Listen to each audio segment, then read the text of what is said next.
أما بعد أعوذ بالله من الشيطان الرجيم بسم الله الرحمن الرحيم ليس على الذين آمنوا وعملوا الصالحات جناح فيما طعموا إذا ما اتقوا وآمنوا وعملوا الصالحات ثم اتقوا وآمنوا ثم اتقوا وأحسنوا والله يحب المحسنين صدق الله العظيم۔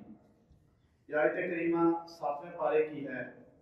اس سے پچھلی آیت شراب کی حرمت کے لیے جامع آیت نازل ہوئی، جس میں اللہ رب العزت نے وضاحت کے ساتھ شراب کی حرمت کا ذکر کیا اور شراب کو حرام قرار دیا۔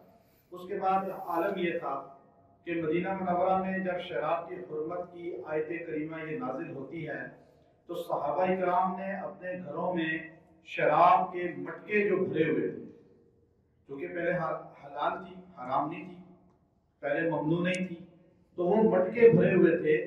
تو مدینہ کی گلیوں میں مٹکے توڑنے کی وجہ سے شراب ایسے بہہ رہی تھی جیسے پانی بارش کا بہتا ہے۔ صحابہ کہتے ہیں اتنا اللہ کے حکم کی تعمیر اصحاب رسول کرنے والے تھے کہ کوئی رسول اللہ نے نہیں کہا کہ بھائی مسجد میں جمع ہو جاؤ، شراب حرام ہے۔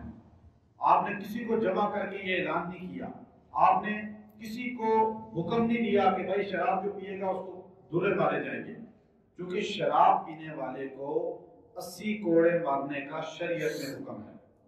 صحابہ کے دور میں جو شراب پیتا تھا اس کو 80 کوڑے مارے جاتے تھے، لیکن اللہ کے قرآن کی آیت کا نازل ہونا تھا، صحابہ نے ایک دم اس پہ عمل شروع کیا اور ایسا عمل کیا کہ گھروں سے مٹکے، یہ نہیں کہ شراب پڑی ہے بیچ دیں، چلو کافر پی لیں گے، جو غیر مسلم ہیں ان کو بیچ دیں، یہ بیچنا بھی حرام ہے، اس کا پیسہ بھی حرام ہے۔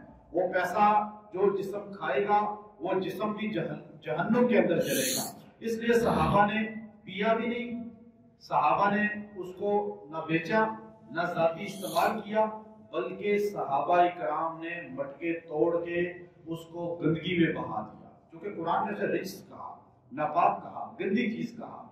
اچھا، یہ اشکال پیدا ہو گیا کچھ صحابہ میں کہ جو لوگ حرام ہونے سے پہلے شراب پیتے رہے یا بیچتے رہے یا انہوں نے شراب کا لین دین کیا، وہ فوت ہو گئے اسلام میں ایمان لا کر، لیکن شراب کی حرام ہونے سے پہلے دنیا سے رخصت ہو گئے، ان کا کیا بنے گا؟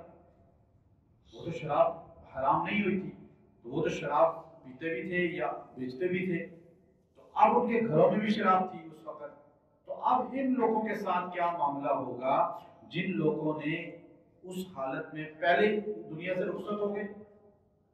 اور ہم جو زندہ ہیں، ہم صحابہ آپس میں بات کرتے تھے، ہم نے یہ گندی چیز استعمال کی، ہم نے یہ گندگی پی، ہم یہ گندے کام کرتے رہے، شراب کو بیچتے رہے، خریدتے رہے، اب ہمارے ساتھ کیا ہوگا؟ ابھی تو حرام ہوگی، لیکن پیچھے جو ہم نے غلط کر لیے، اللہ رب العزت نے اس کے لیے یہ آیت کریمہ نازل کی۔ اللہ نے یہ بتایا کہ جو گناہ کرتا ہے، جو غلطی کرتا ہے، غلطی کرنے کے بعد جب توبہ کرتا ہے تو وہ بالکل پاک صاف ہو جاتا ہے۔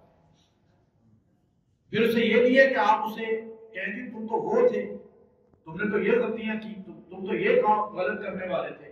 آج ہمارے معاشرے کے اندر غلط آدمی اگر راہ راست پہ آ جاتا ہے، توبہ کر لیتا ہے، تو اسے گمراہ کرنے کا باعث دیندار لوگ بن جاتے ہیں، مسلمان بن جاتے ہیں۔ مسلمان اسے کہتے ہیں وہ آج تو مسجد میں نظر آ رہے ہیں، آپ تو یہ کام کرتے تھے، اب تو داڑھی رکھ لی آپ نے، اب تو آپ بڑے مولوی تھے۔ اب یہ باتیں کر کے اسے مزید متنفر کیا جاتا ہے۔ ایک آدمی شرابی تھا، بدکار تھا، عیاش تھا، اللہ نے اسے توبہ کی توفیق دے دی۔ حضرت عیسیٰ علیہ السلام جا رہے تھے تو آپ کے ساتھ آپ کا نیک متقی خادم خاص تھا، اور آپ کے اوپر بادل نہیں سایہ کیا ہوا تھا، آپ دھوپ میں جا رہے تھے، بادل سایہ کیے ہوئے تھے۔ عیسیٰ علیہ السلام کے دیکھ کر ایک شرابی بدکار آدمی تھا، اس نے دیکھا نبی جا رہے ہیں، نبی کے اوپر بادل نے سایہ کیا ہے، اس نے کہا میں چند گھڑی نبی کے ساتھ چل لوں، شاید اللہ میری اسی پہ مغفرت کر دے۔ نیک لوگوں کے ساتھ تھوڑے قدم چل کے، جیسے چلا جاتا ہے نا تبلیغی جماعت والے کہتے ہیں چلو جی گشت کر لو، اب یہ چند قدم چلنا بھی نجات کا ذریعہ بن جاتا ہے۔ آپ کو کیا پتا آپ کی نجات کس سے ہوگی؟ اب دیکھیے وہ بدکار آدمی، عیاش آدمی، اس نے کہا میں عیسیٰ بن مریم کے ساتھ چند قدم چلتا ہوں. جب وہ چلنے لگا تو ان کے نیک جو ان کا صاحب تھا، مصاحب تھا، حواری تھا، اس نے یوں اسے دیکھا غصے سے کہ یہ بدکار اور عیسیٰ بن مریم جیسے نبی کے ساتھ چلنا یہ کیا چیز ہے. اسے تکبر سے دیکھا.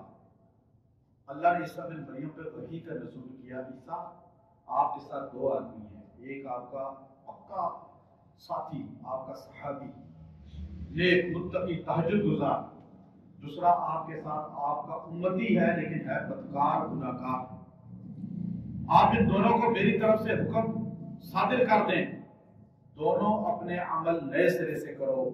نیک متکبر نے تکبر کی وجہ سے ساری نیکیاں ضائع کر دیا، اور بدکار گناہگار نے توبہ اور نیک صحبت کی وجہ سے اپنے سارے گناہ معاف کر.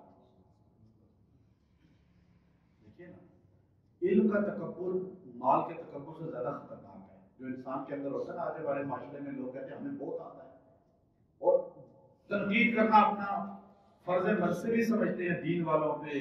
ہر بندہ تکبر مال میں نہیں، تکبر علم کے اندر مبتلا ہے. اور تکبر علم جو ہے یہ انسان کو تباہ کر دیتا ہے. مجھے سب آتا ہے، میں جانتا ہوں ساری چیزیں. اب دیکھیے کہ عیسیٰ بن مریم کو اللہ نے کہا ابھی نیک صحبت میں چلنا، اس لیے کبھی کسی کو تانا نہ دے تم تو یہ تھے، تم تو یہ غلطیاں کرتے تھے، یہ گناہ کرتے تھے. اللہ نے فرمایا لیس علی الذین آمنوا، نہیں ہے کچھ بھی ان لوگوں پر جو ایمان والے ہیں، وعملوا الصالحات، اور یہ تھے اعمال صالحہ کرنے والے ہیں، جو رونے والے ہیں، استغفار کرنے والے ہیں. کاش پتہ نہیں کیا ہوگا اللہ ہمارے ساتھ. یہ جو دل میں آتا ہے جس کے کہ پتہ نہیں اللہ مجھے معاف کرے گا یا نہیں کرے گا، میرا کیا بنے گا، وہ اصل مومن ہے. کیونکہ اللہ کا خوف ہے اس کے اندر. جس کو بے دھڑک ہے، گناہ کر رہا ہے، آزادیاں فحاشیاں پڑا ہوا ہے، اس کو کیا اللہ کا خوف. یہ مومن ہے. اللہ کہتا ہے نہیں ہے کچھ ان لوگوں پر جو ایمان اور اعمال صالح کیے جناح، کوئی گناہ، کوئی وبا نہیں. چلے گئے دنیا سے فیما طعموا، جو یہ کام کرتے رہے، پیتے رہے، اس کام میں لگے رہے، لیکن اس وقت حرام نہیں ہوئی تھی تو وہ دنیا سے چلے گئے. اذا متقوا، پھر انہوں نے تقوی اختیار کر لیا. بعد میں جب حرام ہو گئی چھوڑ دیا. وآمنوا وعملوا الصالحات، پھر ایمان اور اعمال صالحہ میں رہے. ثم اتقوا، پھر بچتے رہے، بعد میں ہی بچتے رہے. وآمنوا، ایمان کے ساتھ. ثم اتقوا، اور پھر بچنے کی کوشش میں لگے رہے. یہ نہیں کہ بعد توبہ کرنا تھا، تھوڑی سی پی لوں، تھوڑا سا ایک گھونٹ پی لوں یا ایک بار پی لیتا ہوں. آج ہمارے معاشرے کے اندر ایئر لائنوں میں جائیں آپ کو شراب نہیں ملے گی. ہوٹلوں میں باہر ملکوں میں چلے جائیں، ہم بچ جاتے ہیں، دیکھتے ہیں فریجوں میں پڑی ہوتی ہے 10 قسم کی شراب. آج سے آپ خرید رہے ہیں، کوئی پوچھتا ہی نہیں ہے. اب یہ تقو اتقو اتقو سنت تقو سنت تقو، اللہ بار کہہ رہے ہیں جب خوف اللہ کا ہوتا ہے، ڈر اللہ کا ہوتا ہے. وَأَحْسَنُوا، پھر اس پر قائم رہتے ہیں اچھے طریقے سے نیکی کے کاموں میں، تو اللہ احسان کرنے والوں کو پسند کرتا ہے.